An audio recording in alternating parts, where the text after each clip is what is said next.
Defense regarding the adequacy of administrative units in Kisumu County and their capacity to effectively serve the growing population. Mr. Speaker, the establishment of well-structured administrative units is vital for efficient governance, security, and equitable resource distribution. As Kisumu County continues to grow, Mr. Speaker, it is imperative to assess whether the existing administrative framework is sufficient to meet the needs of the people. In the statement, Mr. Speaker, the committee should address the following. 1. State the total number of administrative units in Kisumu County, including sub-counties, divisions, locations, and sub-locations, and indicate whether these units were aligned with the current population distribution and service delivery needs. 2. Clarify whether the government has received any requests from local leaders, communities, or stakeholders regarding the creation of additional administrative units to enhance governance and public service delivery. 3. Explain the criteria used by the Ministry of Interior and National Administration. Determine the adequacy of units and whether Kisumu County meets these thresholds, highlighting any plans to establish new units in Kisumu County. Lastly, outline measures the government is putting in place to strengthen the capacity of existing units to effectively address the issues of security, development, and public service.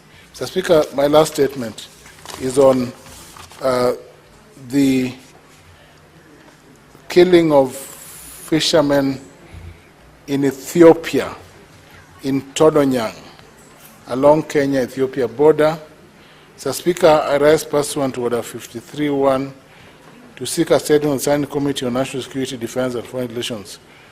And the committee should, 1, state the status of investigation of the incident, providing details on the circumstances leading to the brutal attacks of Kenyan fishermen in Ethiopia border, state measures being taken to ensure justice for the victims, including details of any diplomatic efforts to settle the issue with the Ethiopian government, set out the measures put in place to assist the affected families, including whether the government is providing psychological assistance and compensation to the families, and set out the action taken by the government to enhance security along Kenya and Ethiopian border to prevent recurrence of similar incidences. Thank you, Mr. Speaker. Senator Kavindu.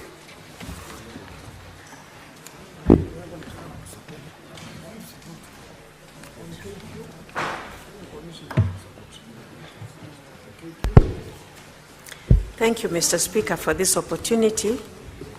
Mr. Speaker, sir, I rise pursuant to Standing Order 53.1 to seek a statement from the Standing Committee of Lands, Environment and Natural Resources regarding the operations of Katelembo Adhiani Mputi Farming and Ranching Cooperative Society in Machakos County.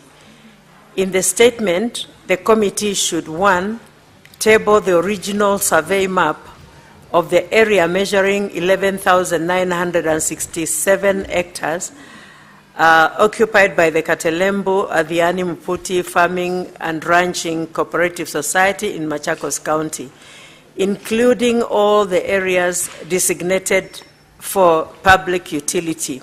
2, provide the original ballot allotment lists of the land, disclosing details of all allottees of the land and their respective plot numbers. 3, assess the authenticity of the title deeds in all other documents related to the land, including survey plans, multation forms, and deed plans. 4, outline the steps being taken to ascertain the legitimate landowners, including the individuals who have inhabited the Migongoni Dam area over a prolonged period, and to address the claims of forced relocation of the landowners and individuals by by land speculators colluding with the officials of the cooperative society, and 5, explain the measures in place to ensure transparency and accountability in the compensation of project-affected persons, PAPs, in respect of the Miwongoni River Dam project, in order to ensure rightful compensation of legitimate landowners in the long-term and long-term inhabitation of the Miwongoni Dam area. Senator Agnes Kavindu Mudhama MP, Senator Machakos. Another statement, Mr. Speaker. Mr. Speaker, sir, I rise pursuant to Standing Order 53-1 to seek a statement from the Standing Committee of Health regarding the acute blood shortage in the country. In the statement, the committee should address the following.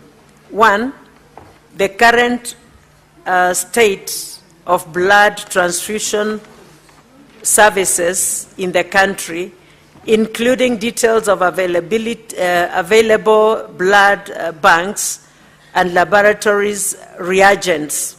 2, the reasons behind the persistent blood shortage in the country and the measures currently being taken by the Ministry of Health and the Kenya Blood Transfusion and Transplant Services, KBTTS, to ensure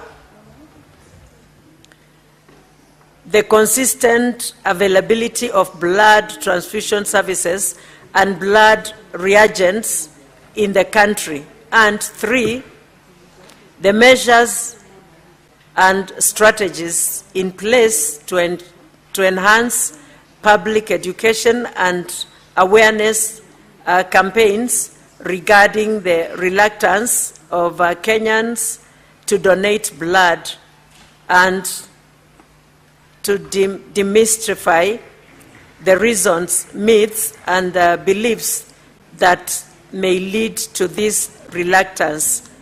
Senator Agnes Kavindu, MP, Machakos County. Thank you, Mr. Speaker. Senator Mutinda.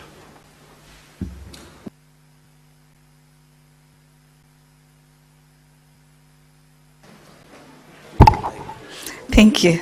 Mr. Speaker, sir, I rise pursuant to Standing Order 53-1 to seek a statement from the Standing Committee of Finance and Budget in regards to the delayed response of commercial banks lending rates to changes in the central bank rate. In the statement, the committee should address the following. 1, the factors contributing to the delayed response of commercial banks lending rates to changes in the central bank rate.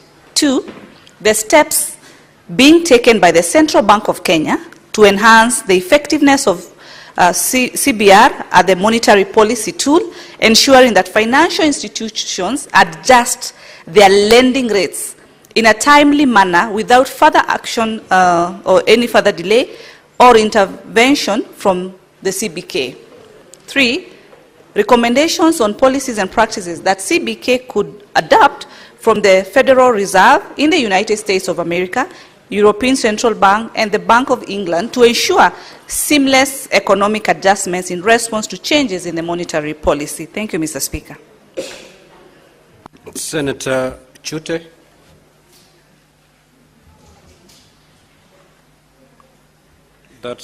Those two statements are dropped.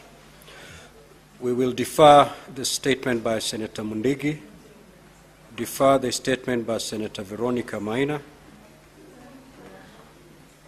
We now move to statements pursuant to Standing Order 57-1. The Senate Majority Leader.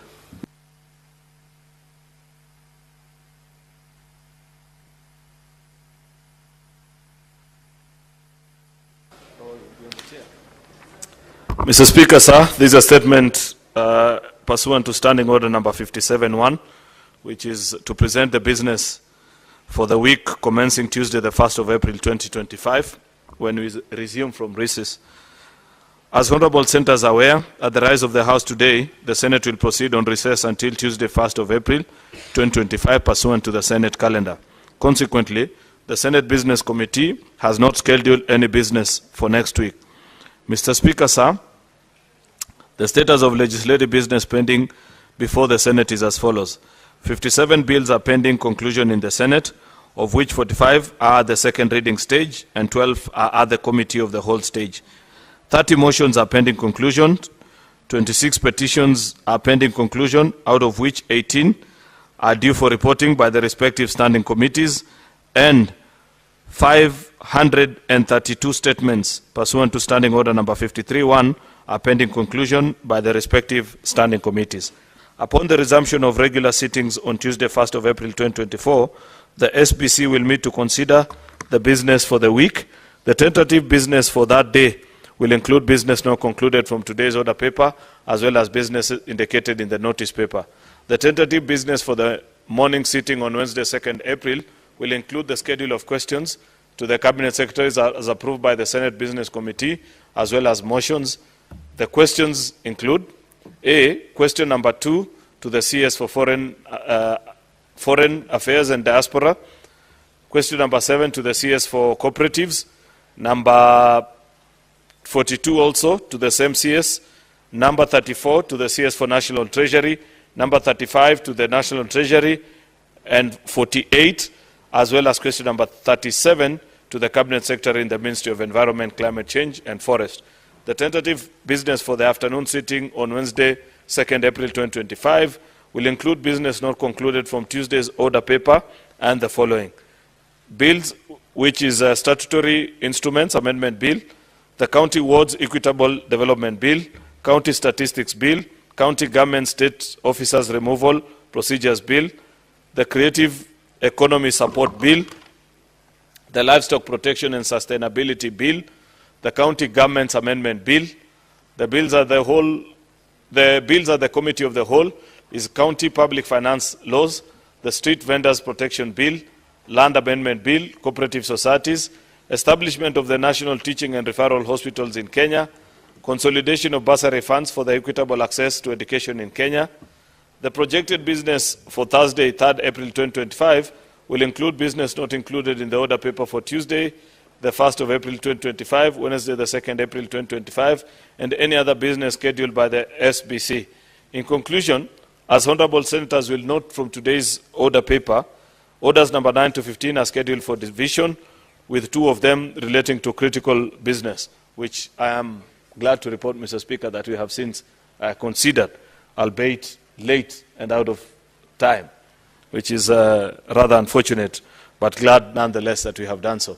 Finally, Mr. Speaker, I want to thank you and hereby lay the statement on the table of the Senate. Thank you. Now, honorable senators will allow comments.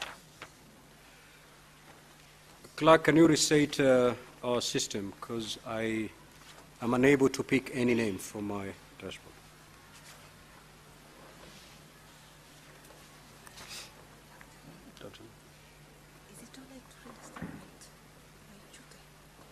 No, we've passed. Where were you? He just gave me, he sent me the message just now. Tunachoka kwanza. Sawa. What do I do? Just tell him when the message came, we had long passed. All right. Yeah, compared to the speaker was willing, but we had long passed.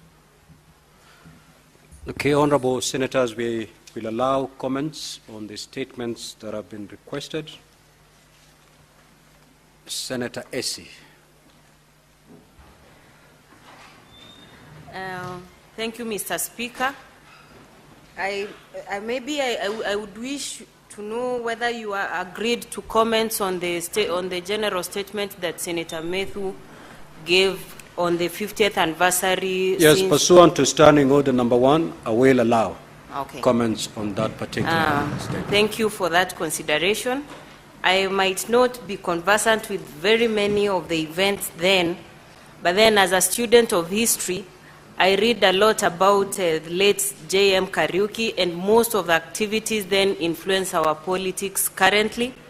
And of notable intent that I would want to actually mark out is that J.M. Kariuki defended the poorest of the poor in society, and on the issue of land that we are currently battling still to date, Mr. Speaker. So as we mark 50 years since his demise, I want to send my sympathies to the family, and I wish that some of those issues he fought about then, we still actually look deeply into those issues so that we move forward as a country. Mr. Speaker, I also want to comment on the statement by Senator Methu and Senator Professor Ojenda on HELB loan.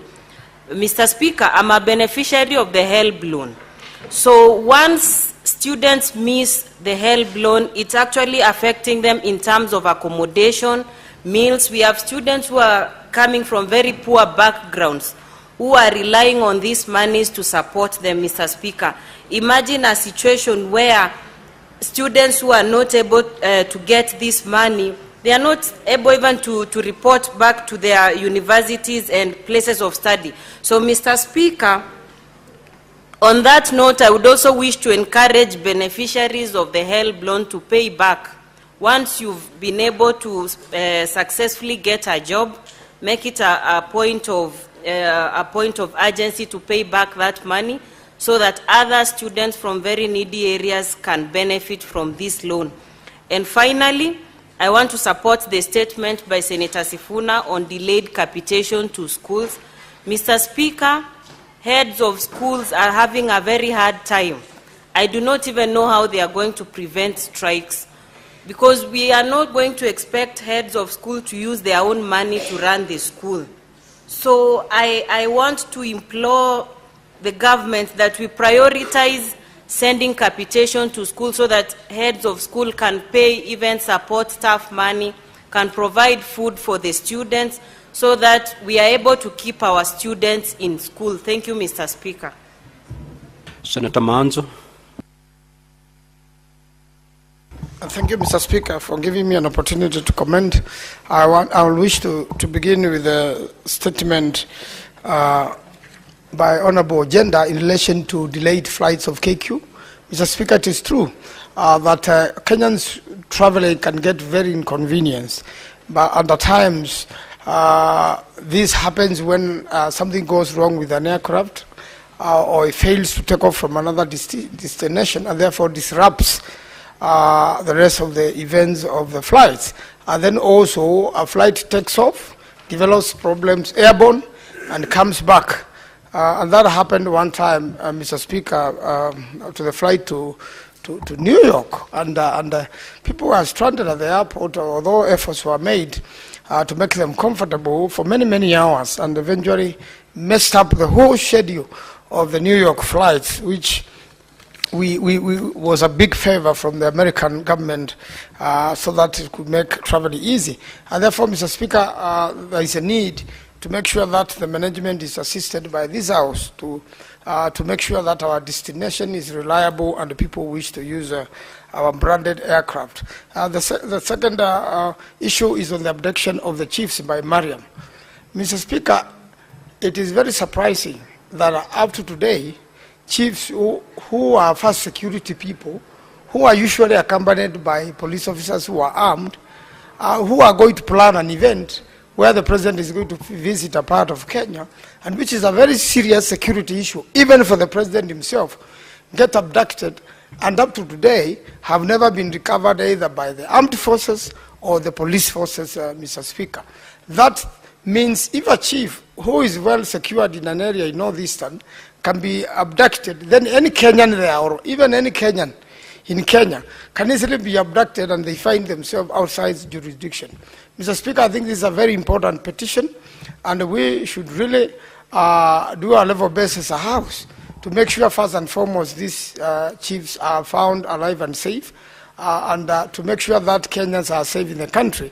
And the biggest responsibility goes to the President, the Defense Forces, and the Ministry of Interior. Every effort should have been made by now to make sure they are back. However, abductions are not a new thing in the country. We've battled with quite a number recently. We had an MCA who was abducted 8 months ago and was released recently. The circumstances have not yet been explained. And our own Senator Mutata had a huge squad to his house, ready to abduct him in one of the evenings, but luckily he had left the place. Therefore, any one of us can have trouble. The final one is the one by Honorable Kavindu, in terms of, in relation to the farming cooperative, where land is being stolen right, left, center, and where even there's a dam called Miwongo, where I had an opportunity to visit with my sister, Senator Kavindu, and then I realized for those who are about to be compensated, those pieces of land have been interchanged with others, because the government is about to compensate residents so that they could have a huge dam. And therefore, scrupulous people have exchanged the plot numbers and want to benefit while the real owner goes away without benefit. And I think this House needs to rain hard on that so that justice is done to the people. I thank you, Mr. Speaker. I support. Senator Boni. Mr. Speaker, I would like to join the Senator of Nyandarua, the family of Josiah Mwangi Kariuki, his friends and relatives, in celebrating the 50th anniversary of his passing on. And Mr. Speaker, as I do so, I want to affirm that we have a unique opportunity as government to refuse a repeat of what led to the death of J.M. Kariuki. And the best way to do it, Mr. Speaker, is to end the culture of abductions and extrajudicial killings, because it was in exactly the same manner that Mwangi Kariuki was picked from the Hilton Hotel and he went and met his death in Ngong. Mr. Speaker, the pain the family went through, this House should be part of it, because we brought shame. It is in this House that the Vice President announced that JM was alive and he had gone to Zambia. Mr. Speaker, it is also in this House that the Commission of Inquiry was ordered by the then President that they expunge the names of the people who had killed JM. Mr. Speaker, borrowing a leave from what has happened in the US, i.e., the truth surrounding the killing of John F. Kennedy has now come out clearly. We have an opportunity now for the truth to come out about these senior officers in government who killed Josiah Mwangi Kariuki. Mr. Speaker, it's good we guide Senator Medhu to see whether there's a way we can do so that we push for these truths to come to light. And Mr. Speaker, integrity is everything. I know, not many might know, but a member of the cabinet, Henry Pius Masinde Muliro, former MP of Kitale East, quit his job as a minister because he said he could not sit in government that the prop had indicated had a part in the killing of Josiah Mwangi Kariuki. Mr. Speaker, my second comment is on the matter raised by Senator Catherine Muma about the position of mathematics in our new education system. I want to appeal to us politicians and the rest of the Kenyans that this matter must be left to professionals. Those of you who are old enough, you know that in our O and A-level system of education, all of us from primary up to the end of O-level in the 4th year in secondary school, mathematics was mandatory. However, when we were specializing at A-level, there was no need for us, unless you are pursuing a pathway that was scientific, there was no need for us to be given further mathematics. And therefore, I would like to support those people who are thinking that at senior secondary, it might not be necessary to teach people mathematics. Let mathematics be taught up to and including junior secondary. Mr. Speaker, sir, my last comment is on the statement sought by Senator Onyonka. Senator Onyonka has raised the issue of drug trafficking, and in particular, the unfortunate incidents of the arrest of Margaret Nduta. Let us be careful, Kenyans. Following what is going on social media, we run the risk of glorifying, as we fight for the human rights of this young lady, we run the risk of glorifying drug trafficking. Even as we call for fairness on the handling of the matter of Nduta, we must teach our children that there is no profession to be admired in the dark world of drug trafficking. It's a shame, Mr. Speaker, that some of the cases that end up being arrested in Singapore, in Dubai, and other international airports, they are able to start their journey with those drugs from here at Jomo Kenyatta International Airport. It means our system at this airport is rotten, it is corrupt, Mr. Speaker, and the officers responsible are incompetent. We can't have a country that is going to be profiled internationally as a country of drug traffickers. And Mr. Speaker, I was seated on that chair there when Professor George Saitoti was standing here, and he read to this country the top 10 drug traffickers in this country. They are on record. Some of them are in government. Some of them are very loud in the opposition. They were named, the drug traffickers. And some say that it's after George Saitoti had chosen to take them on that George, Professor, lost his life. Thank you, Mr. Speaker. Senator Gloria.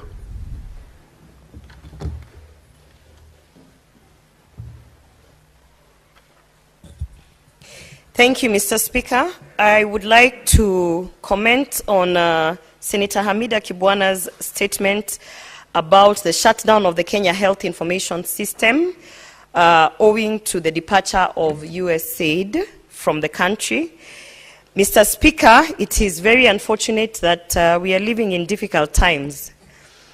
I think this is this is an example to show that as much as we are accepting aid and as much as we are saying that it is okay to have donors and all these international organizations supporting us in one way or another, Mr. Speaker, as you are aware, this is a very vital system. The Kenya Health Information System is a system that was holding data, medical data, health data of Kenyans. And it is that same system that is used to even have a foresight or focus on outbreaks and all sorts of sensitive things, Mr. Speaker. And owing to the departure of USAID, you can see now the system has been shut down. And the questions that Senator Hamida Kibwana are asking should actually open our eyes in terms of who are we trusting our systems or who are we trusting some of our development projects with, even if it is international organizations. You can see that one of the questions that is being asked, Mr. Speaker, and that is why I want to highlight this so that Kenyans can understand, is that she's seeking to find out whether the Ministry of Health had an exit strategy or a handover process to ensure the continuity of the health data management. Mr. Speaker, I have always spoken about resiliency plans in terms of our programs, in terms of our systems, IT or otherwise. And right now we are in a situation where we don't even know if our health data has been accessed by third parties. We are in a situation where we do not have a resiliency plan, Mr. Speaker. And that can only mean that, God forbid, if we have an outbreak today, we might not even be able to do what is necessary to curb that outbreak and put in measures to ensure that Kenyans are safe. So, Mr. Speaker, as we are seeking to find out what is happening with that system now that USAID has left, I think it is also imperative that our Ministry of ICT might be able to ensure that some of these sensitive dockets or programs or projects, as much as we accept the funding, we should be in control, Mr. Speaker. Mr. Speaker, I also want to add my voice on Senator Richard Onyonka's statement in terms of the policy on the decision to remove mathematics as a compulsory subject. Mr. Speaker, it is, we all say and we all joke that we never use algebra in life. And we are always saying that some of the mathematics that we learned all the way to high school has never been applicable to our day-to-day life. But, Mr. Speaker, we also have to appreciate that as we are moving to the competence-based curriculum, mathematics is actually an essential part of our lives, Mr. Speaker. Even just to start this session here, we always have to count if we have quorum, Mr. Speaker. So I think as much as we are saying that at one point we do not need mathematics, I think the decision has been hasty and a lot has not been put into real thought in terms of what are we removing, Mr. Speaker. And Mr. Speaker, I don't think it has ever hurt anyone to study maths all the way, even until college. I did not like mathematics. I have never liked it.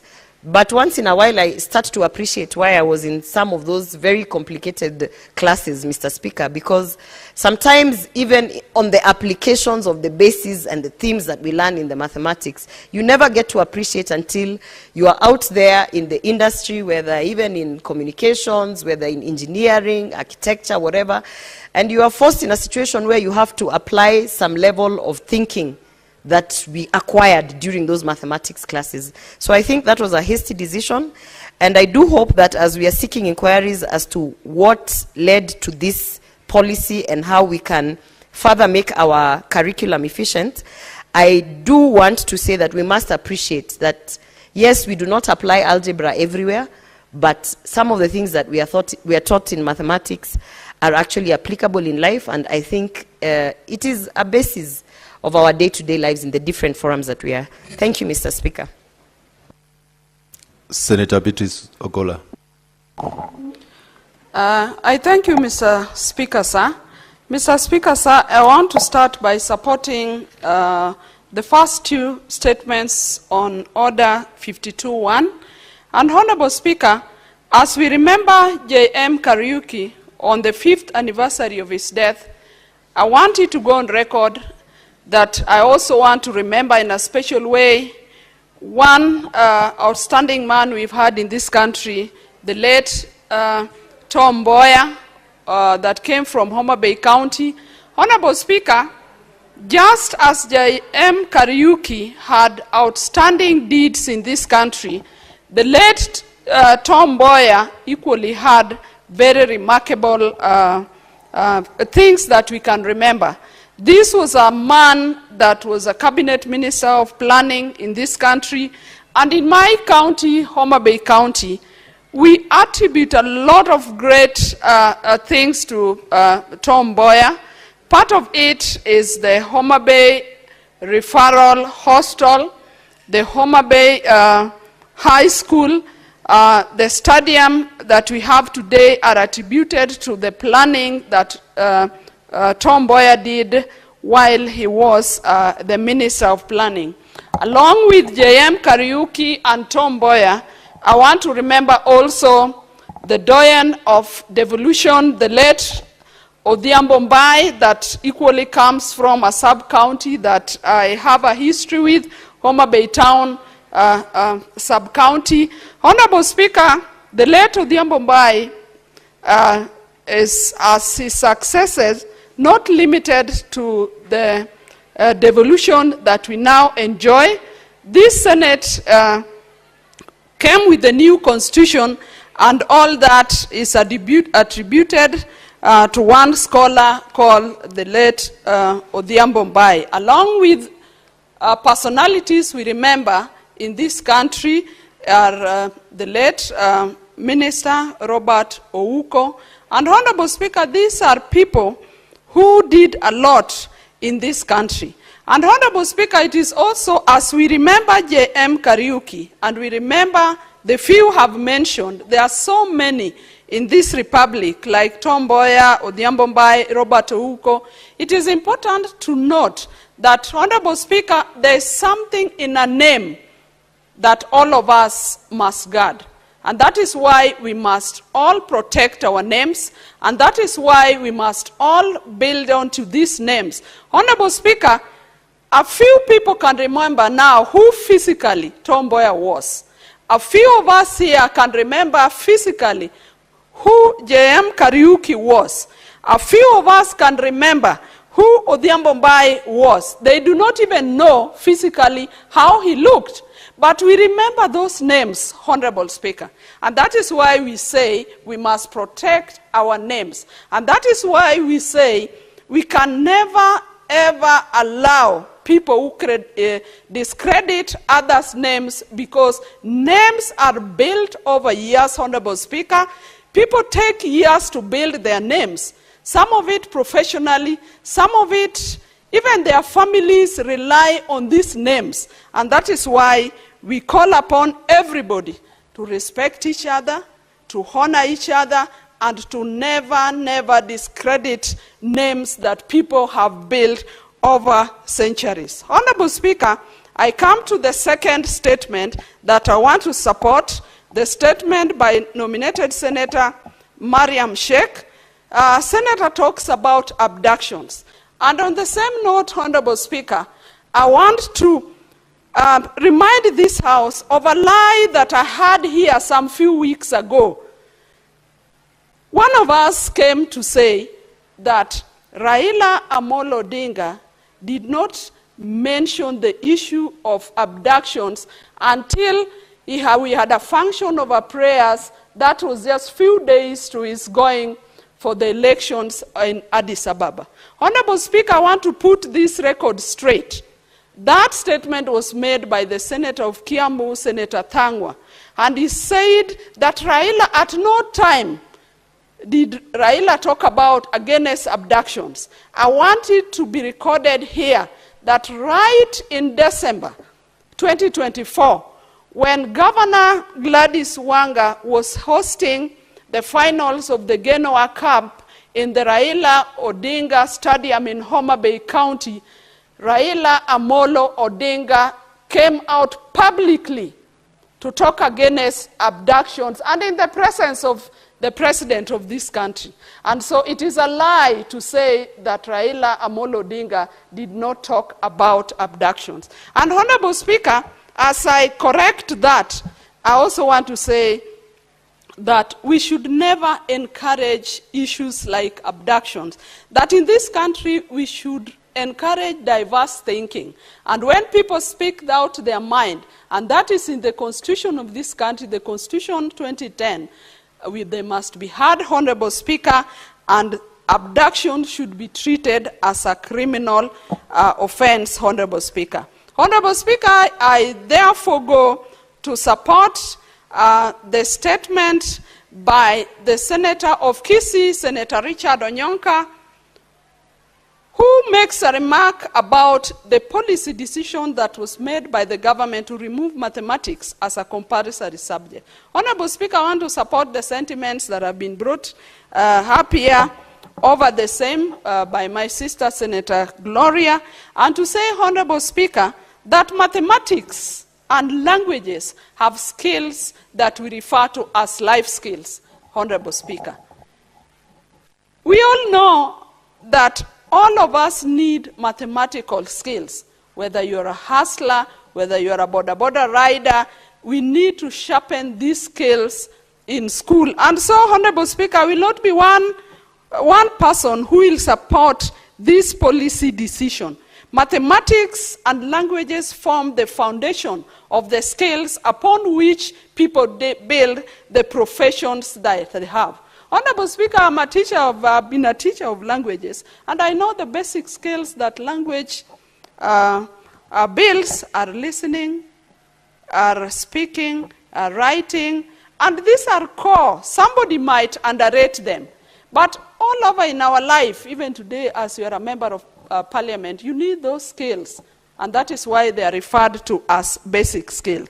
So I want to say that maths, there must be a rethinking of the fact that we can remove mathematics as a compulsory subject, Honorable Speaker. And so I want to say that that decision, there should be a consultation, public consultation, even before that is implemented. Honorable Speaker, I come to the statement by the Senator for Nairobi County. This is a statement that is regarding the delayed remittance of school capitation by the National Treasury. Honorable Speaker, just here a few weeks ago, there was a statement that was made by Senator Catherine Muma, where the Union of Secondary School Principals were talking about proposing an increase to school fees. But, Honorable Speaker, you know the economic status of our people. All we are saying, and in that statement, Honorable Speaker, there were two factors that were considered: the late disbursement of funds from the National Treasury and a review of the capitation of schools. Honorable Speaker, success is not instant coffee. There must be an investment into the success that we require in our schools. A lot of managers and head teachers and teachers in general take their time, Honorable Speaker, in the education of our children. And as I remember, Honorable Speaker, there's a big percentage that the government must contribute, even as parents also subsidize school payment, Honorable Speaker. And we've often seen, Honorable Speaker, in the budgets of the Ministry of Education, we've seen monies that are allocated to our school. All we are saying is that these monies must be disbursed in time, Honorable Speaker, if we want success, or if we want our students to learn in time. The schools can only be efficient and effective if some of these funds are disbursed to them in time, Honorable Speaker. We all know that schools have a calendar, Honorable Speaker. They have a calendar which must be followed. Even there are term dates which must be followed. And all the activities that happen in school, Honorable Speaker, happen because of certain resources that are given to the schools. It is part of these monies that the school use even to pay teachers where there are shortages of teachers, Honorable Speaker. It is some of this funding that the schools use to even build some of the infrastructure in schools, Honorable Speaker. The laboratories where the children learn must be funded. So, Honorable Speaker, we cannot expect success if the government is not investing in these schools. And lastly, Honorable Speaker, I want to support also this statement by the Senator of Machakos County, regarding the acute shortage of blood in the country. Honorable Speaker, it is unfortunate that in this country we can have shortage of blood. Honorable Speaker, look at the number of accidents that are reported on our roads every other day. And these are unplanned for occurrences, Honorable Speaker. The government must plan well in advance. We have blood bank centers across the regions in this country. And, Honorable Speaker, there must be not only adequate blood, but blood that the hospitals and members of the public can reach anytime and at speed, Honorable Speaker. The need for blood is not only limited to the accident victims, but we also have sick people who need blood to be sustained. Honorable Speaker, we have often heard of people who only lost their lives because blood was not available. Honorable Speaker, as a House, this must be discussed by the committee when you finally give your direction, and we should never see a situation where in this country there's lack of blood. And lastly, the very last, Honorable Speaker, is to support the statement by the Senator of Kisumu. And this one regards, Honorable Speaker, on the adequacy of administrative units in Kisumu County and their capacity to effectively serve the growing population. Honorable Speaker, we have often said that we must take services closer to our people. And it is through these administrative units, Honorable Speaker, that we get structures that take these services closer to the people. We've talked about decentralization of services, we've talked about devolution of services, and Honorable Speaker, this must not only be limited to Kisumu County. Honorable Speaker, I want to state that in the sub-county where I come from, that is Ndewa, our people are crying for more administrative units to be given to them.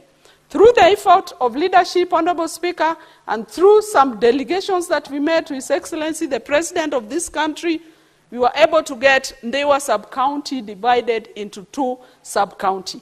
But Honorable Speaker, if you look at the length of that sub-county, if you look at the population of that sub-county, Honorable Speaker, we need that sub-county to get further subdivisions. And our proposal is to have 3 sub-counties out of the single sub-county that we have in Ndewa today. Honorable Speaker, this is in effort to getting services closer to the people.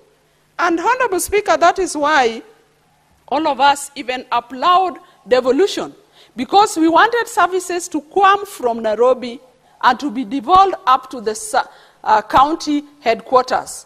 And we are saying those services must not only be limited to the county headquarters. Honorable Speaker, these services must go down past the sub-county headquarters, up to the wards, and even up to the villages. So, Honorable Speaker, I support this in the spirit of efficiency, in the spirit of availability, and in the spirit of equity of services to our people, Honorable Speaker. Thank you, Honorable Speaker, for giving me that opportunity.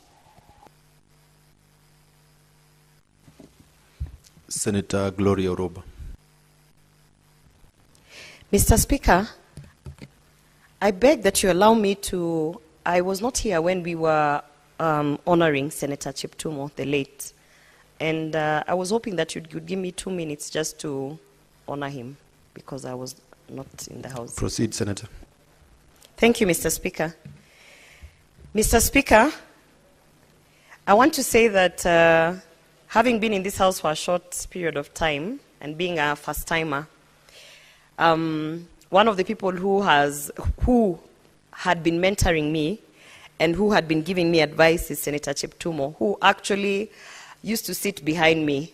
And Mr. Speaker, so when he passed away, it was very sad for me personally, and I wanted to take this opportunity to honor him and to let the public, and particularly his family, know that indeed, in this Senate, he was actually a light to some of us who needed counsel, from legal counsel, counsel from ranking members, someone with experience of the House.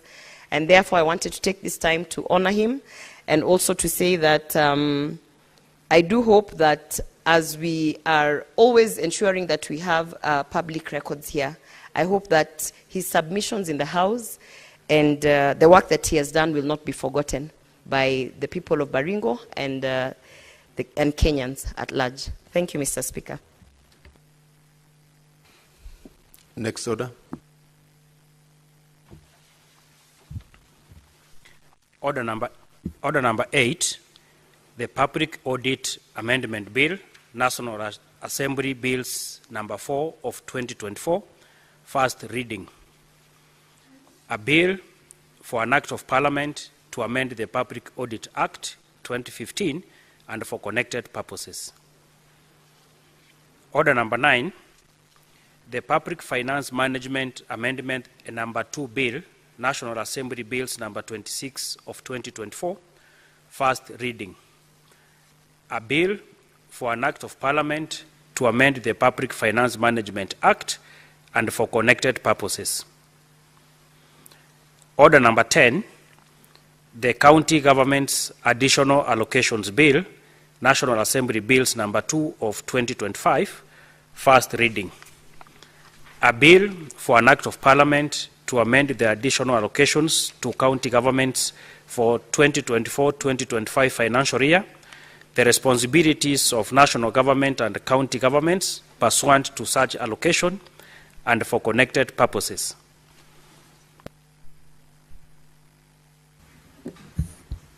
Next order.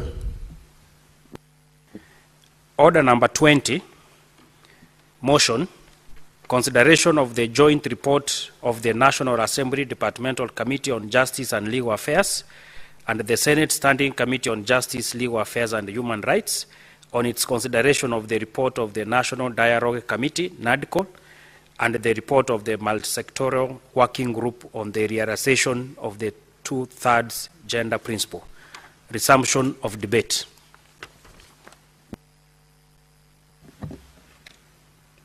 Honorable Senators,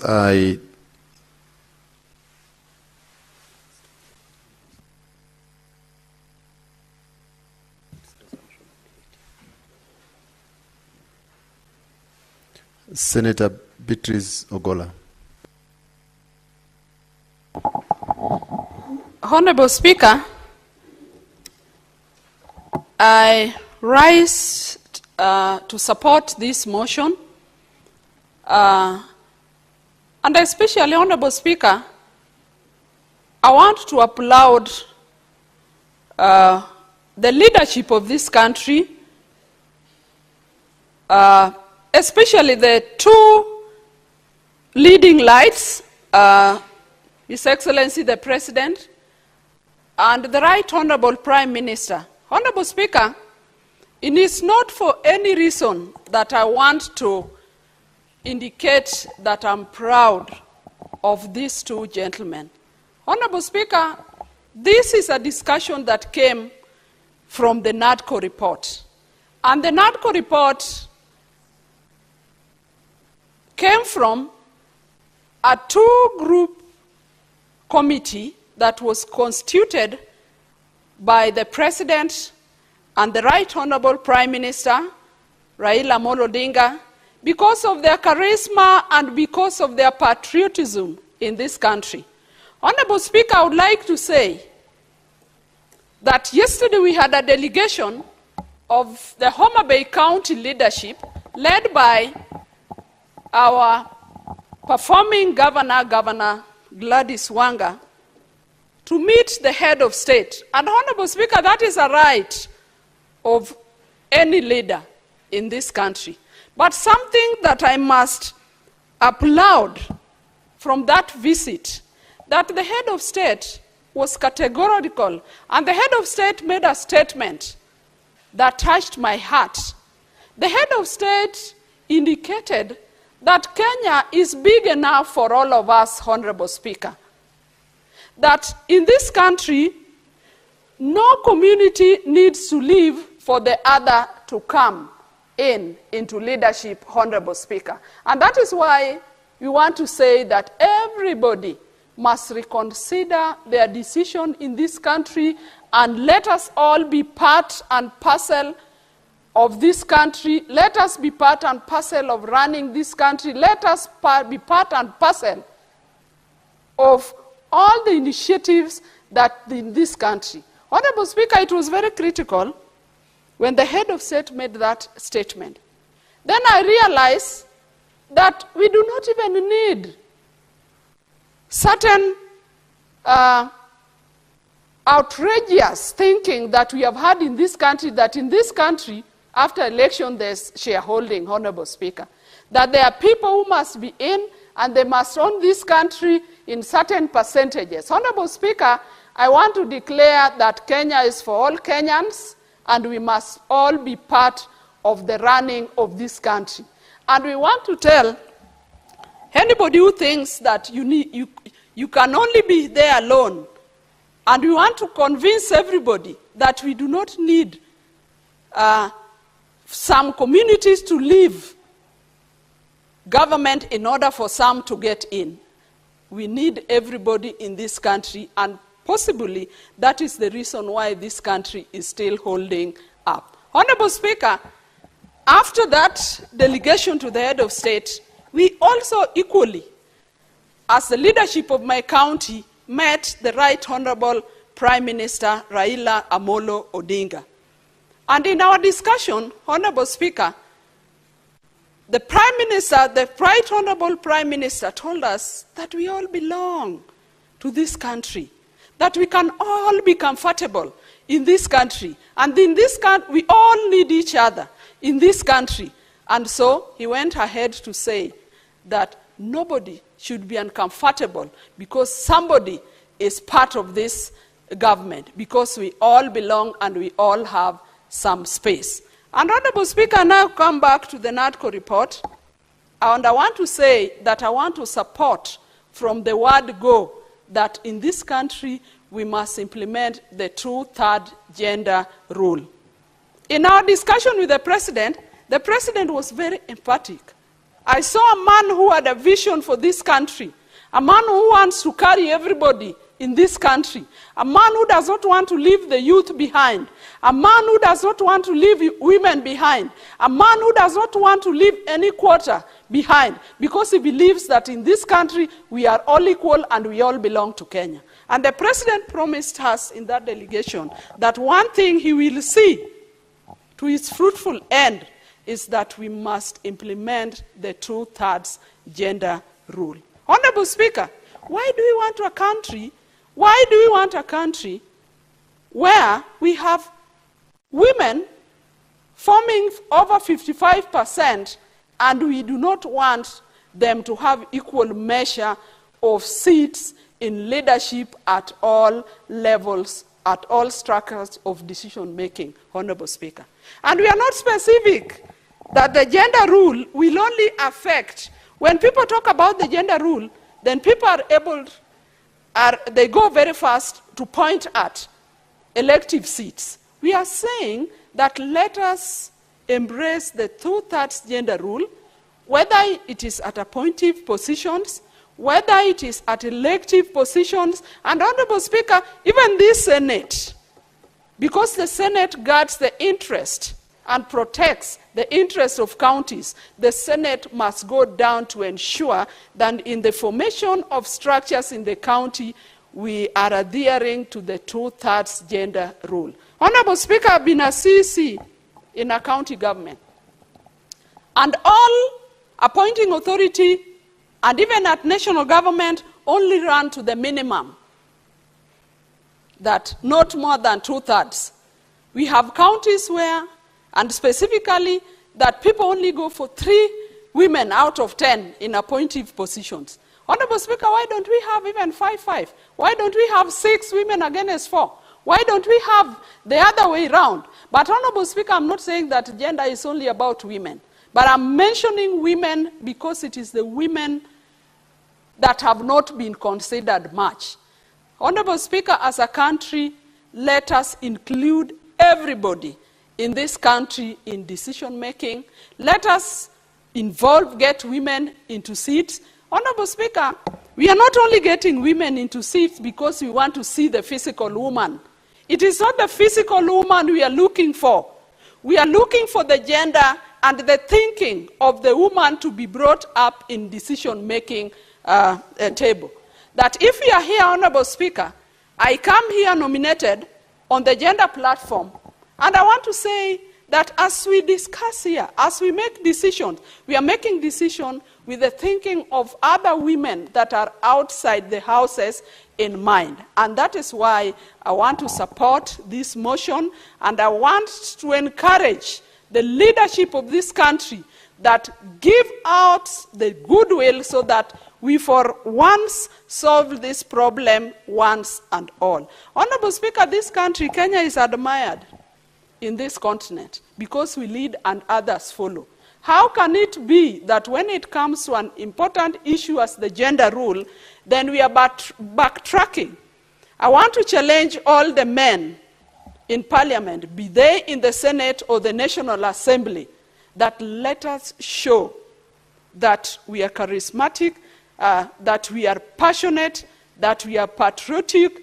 Because, Honorable Speaker, you cannot live with people as your wives. Live with them as your sisters. Live them as your daughters. Like them as your daughters. Like them as your wives. Like them as your sisters. And you do not like them getting into positions. So, Honorable Speaker, I want to support this motion, and I want to support all that was discussed in the NADCO report. And as I rest, Honorable Speaker, I want to appreciate the two leaders that saw to it that it is through negotiations that we can solve a lot of conflict. Honorable Speaker, as I support this motion, I want also to say that as we break for recess, Honorable Speaker, our people down at the counties are looking forward to their leaders visiting them, to share with them the challenges that they go through. Let us go down to the ground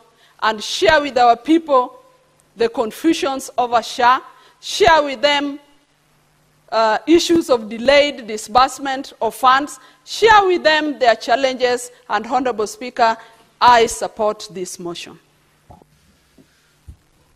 Senator Gloria Orobo.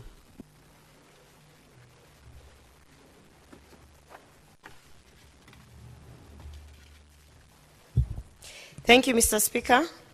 I rise to support this motion on the two-third gender rule and this report that was tabled. Mr. Speaker, I am a beneficiary of the affirmative action, Mr. Speaker. I am a beneficiary in the sense that I have been nominated in the Senate based on an affirmative action that was passed to ensure that we have equal representation of both men and women in spaces such as the National Assembly and the Senate, Mr. Speaker. Mr. Speaker, I have read through the report on the two-third gender rule and what has been submitted, Mr. Speaker. And while I have a contrary opinion to some of the proposals that are in there, Mr. Speaker, I generally support that we must have more representation of both genders, equal representation of both genders in all the spaces, be it the cabinet, be it the parliament, in all the spaces where decisions are being made about lives that, that influence our actions in our society, Mr. Speaker. Mr. Speaker, I want to say that in the proposal of amending Article 98 to have additional seats in the Senate to represent women, Mr. Speaker, I just want to add, and I hope that this will be considered, that while we are having all these special seats, all these affirmative seats, all these what we call nominations, Mr. Speaker, we also have to consider that you are not just being nominated because you are a woman, but because you are, first of all, a leader, and you are actively participating in the space of politics. And, Mr. Speaker, that you are interested in changing the lives of Kenyans so that they can be able to see you as someone who is representing you, is representing the public in all these spaces, Mr. Speaker. Therefore, I have to say that while we are looking at additional seats or putting more affirmative actions to ensure that we reach the two-third gender rule, we also have to consider where we are sending these women. Are we sending them without a vote, Mr. Speaker? I sit in the Senate as a specially elected senator, Mr. Speaker, and you do know that my vote, when it comes to all the matters that deals with the devolution, my vote is actually carried by my delegation chair, who is the elected senator for Kisii County, Mr. Speaker. So there are times where I sit in the House, I can represent women in this House by adding my voice, by debating. But when it comes down to the power of the vote, Mr. Speaker, the fact that specially elected senators who are here to represent either the gender or working groups or whatever, they don't have a vote, Mr. Speaker. And that is something that we have to consider so that we are not just having specially elected senators who have no power to influence decisions where it matters, Mr. Speaker. Mr. Speaker, I know that there has been a discussion on whether or not we need women in leadership, Mr. Speaker, and it's very unfortunate considering what has happened recently, considering the fact that we have lost the G7 member into a G6 member, Mr. Speaker, on the impeachment of Governor Kawira Mwangaza, Mr. Speaker. It is important that we understand that as we are making the strides in terms of gender representation, in terms of women empowerment, Mr. Speaker, there are a lot of things that need to be dealt with in these spaces, Mr. Speaker. One of them being looking into policies of how we approach matters from a gender lens, Mr. Speaker. We have to understand that it is not just about nominating or pushing women into the spaces of politics, but ensuring that we are able to be mentored, we are able to be guided, and we are also able to actually positively impact this politics or governance, and also to sustain those seats, Mr. Speaker. It's very sad to have watched the several impeachment motions of Governor Kawira and actually participate in them, some of them that were in plenary, Mr. Speaker.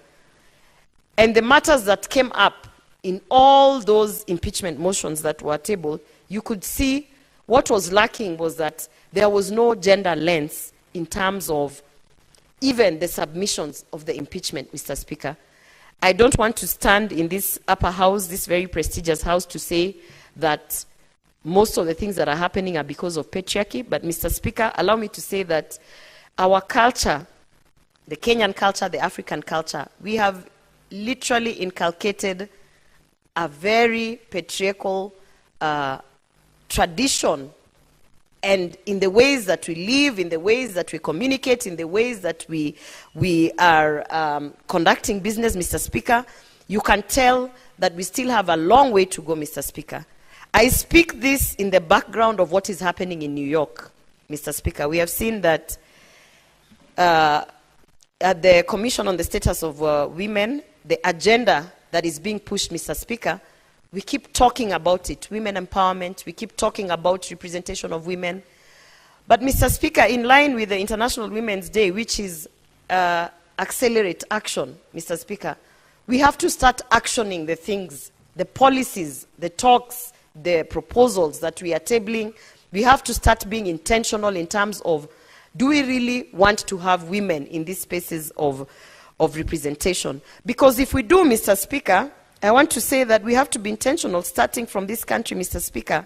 I have just seen that we have had many changes in the executive, Mr. Speaker. There has been a memo that has been circulated in terms of change in office, permanent secretaries and ambassadors and all those changes that have happened, Mr. Speaker. And I was really holding my breath to see that, hoping that we as the women of Kenya had actually been given a minister for gender, Mr. Speaker. It has not happened yet. And that's why I want to say that we have to be intentional, because at the background of everything that is happening, we also have to hold ourselves accountable, Mr. Speaker. I am specially elected under my party, which I remain loyal to, the United Democratic Alliance. I am definitely pushing the agenda of the Kenya Kwanza Women Charter, which I was leading in drafting and presenting, a charter that our president put his signature on and promised the women of Kenya that he was going to do certain things, that he was going to ensure that the women of Kenya will feel represented, that the women of Kenya will feel as if and even feel the impact of this government in terms of certain matters that really just touch on our lives as women in this country, Mr. Speaker. I cannot belabor the point on what has been happening on the front of femicide and all the gender-based violence reports and those that have not even been reported, Mr. Speaker. We have lost so many women when it comes to gender-based violence, Mr. Speaker. We have spoken about the things that we need to do. We have given reports and recommendations, Mr. Speaker. In this house, the upper house, we have brought statements. We have actually summoned the cabinet secretaries. We had our cabinet secretary for interior who is now the Deputy President, Kithure Kindiki, Mr. Speaker, we have even had pronunciations being made by the President, Mr. Speaker. But I want to ask a question, Mr. Speaker. Are we really intentional as a country? Are we really intentional in terms of ending GBV, all forms of GBV, be it the violence that is meted during the intimate partner violence situations, be it the female genital mutilation, Mr. Speaker, all forms of violence, online cyberbullying, Mr. Speaker, that is meted on women. Are we actually intentional? What have we done as a government that actually signed a women's charter and promised women to stand and make sure that the women of Kenya are represented, Mr. Speaker? So even as I support this motion, this report under NADCO, even as I say that I really look forward to seeing this being, executed, Mr. Speaker, I remain hopeful, but I also am very cautious that we are not just going to end up as a talk shop, Mr. Speaker. One of the things that I always tell the President, who happens to be my party leader as well, is that, yes, we are stubborn, Mr. Speaker. I am stubborn, Mr. Speaker. I speak up, I appear to be very arrogant, and I appear to be very adamant on certain issues, Mr. Speaker. But it's because I understand the promises that we put on paper and promised the women of Kenya. And I promised myself, even as I got nominated to this seat, that if there is one thing that I will do in my time in this Senate is to ensure that whatever it is we were selling during campaign, Mr. Speaker, we talked about free sanitary towels to all schoolgirls, to all women in the vulnerable communities, Mr. Speaker. You can see in my day-to-day activities, you can see in my legislative agenda, that these are some of the things that I hold dear and that I push, Mr. Speaker. We promised the women of Kenya that we are going to have proper maternal health care, Mr. Speaker. So even in the background of the confusion that is in the SHA, of the certain challenges that are under this universal healthcare system that we are proposing, that is essentially going to revolutionize that space, Mr. Speaker, I keep asking myself, where is that specific bit? Where is maternal health care? What are we doing about Linda Mama? And that is why, Mr. Speaker, even as I get the backlash of being a part of this government, I want to say that we are working behind the scenes, because these are some of the things that I hold dearly, and I'm well aware, being a beneficiary of an affirmative action seat, Mr. Speaker, I have to make sure that at the bare minimum, my voice is heard every time we are talking about these issues, Mr. Speaker. When we talk about, aside from the femicide, the gender-based violence, representation in both the National Assembly and the Parliament or in Cabinet, Mr. Speaker, I want to also highlight that there are certain economic programs that we are having in this country that we have to intentionally put a gender lens and ensure that as we are proposing an economic program for the vulnerable, for the startup, for the youth, where are the women of Kenya in these programs? Mr. Speaker, one of the programs that has been very, very successful in the Kenya Kwanza government is the fertilizer program, Mr. Speaker. We have seen that it has yielded a lot of positive results in terms of even the harvests that we have had, the coffee production, the tea production, Mr. Speaker. But every single time I see any executive or a representative of the executive talking about the fertilizer program, I want to always ask, where are the women in that fertilizer program? How are we ensuring that in the politics of the local distribution of fertilizer, the women who are farmers, who are also hardworking Kenyans, how are they also benefiting from this program?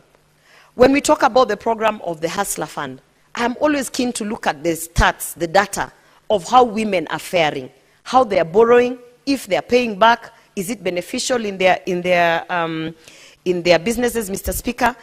Every single program, including now the diaspora jobs, which have been introduced, which I see the Minister of Labor going around and campaigning and telling the youth to come about. I'm always asking, how are the women of Kenya being represented in those programs? Are we just looking for drivers and manual laborers, which is exclusive to the male? Are we just saying that we want to line up all the young men because we want to take them to be manual laborers because they are strong and they have muscles? Where are the women of Kenya in that program, Mr. Speaker? So, Mr. Speaker, today, as a beneficiary of the affirmative action, as I stand here today, I want to say I support this latest move to ensuring that we execute the two-third gender, but I want to say that I am also cautiously observing if we are going to be intentional in actually seeing this execution of this report, of these amendments, of these proposals, all the way to its fruition. Because, Mr. Speaker, when it comes to matters, the women agenda, we are known to just talk and talk and talk. In fact, I have stopped accepting invitations by all these NGOs and INGOs who tell us, come, let's meet and have tea. There is a breakfast somewhere. I've told them, we have had so many breakfasts. We have been drinking tea. We have been having lunch. We like coming together as women and you know, saying, oh, this should happen, this should happen. But we must now, you know, get down to business and action the things that we have been proposing, Mr. Speaker. So therefore, I want to support this, and I want to conclude by saying that in 2025, the two-third gender agenda might be about having more women in office, Mr. Speaker. Many years ago, we didn't even have one governor who was a woman. So you will see that maybe in the next 10 years, the two-third gender rule will actually be about having more men or equal representation of men in these spaces, Mr. Speaker. So let's not the men think that this is just a women affair, because once we get to the balance where we are 50-50, Mr. Speaker, definitely at one point we are going to be talking about ensuring that both the men and the women have equal representation, and we might even just surprise ourselves, and we might have nominated members of parliament in the Senate who are actually men coming because of the affirmative action. Thank you, Mr. Speaker. I submit. Honorable Senators, I defer putting of the question to order number 20. Next order. Order number 21, motion, report of the 9th Interparliamentary Union, IPU, Global Conference of Young Parliamentarians held in Hanoi, Vietnam from 15th to 17th of September 2023. Resumption of debate. I defer putting of the question. Next order.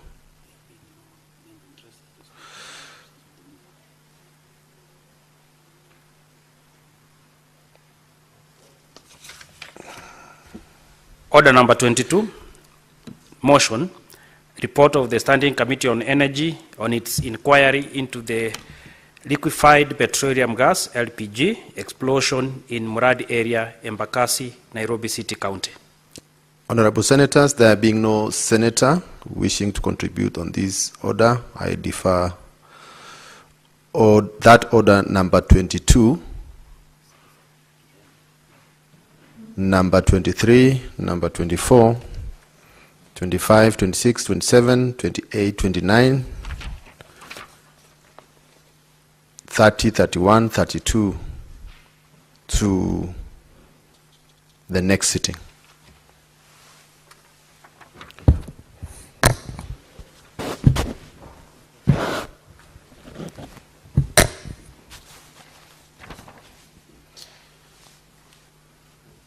Honorable Senators, there being no other business on the order paper, the Senate stands adjourned until